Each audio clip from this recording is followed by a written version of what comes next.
రథసప్తమి సందర్భంగా తిరుమల శ్రీవారి ఆలయంలో భక్తుల రద్దీ పెరిగింది. శ్రీవారి సర్వదర్శనానికి భక్తులు పోటెత్తారు. వైకుంఠ క్యూ కాంప్లెక్స్ నుండి వెలుపల క్యూలో వేచి ఉన్నారు.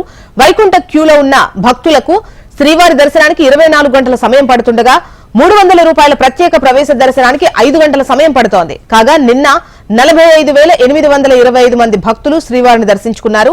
21,380 మంది భక్తులు తలనీలాలు సమర్పించారు. శ్రీవారి హుండీకి 4 కోట్లకు పైగా ఆదాయం చేకూరింది.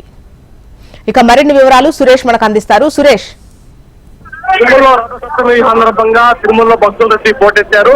దాదాపు శ్రీవారి సర్వదర్శనానికి 24 గంటల పైగా సమయం పడుతుంది.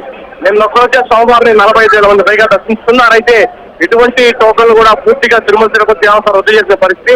సామాన్య భక్తులకే పెద్దపీట వేసే దిశగా అదే రకాల వెసులుబాటు దశ రద్దు చేయడంతో వాహన సేవలు ఉండడంతో సర్వదర్శనం మాత్రమే అనుమతిస్తున్నారు. ఈ నేపథ్యంలో శ్రీవారి దర్శనానికి 24 గంటల పైగా సమయం పడుతుంది.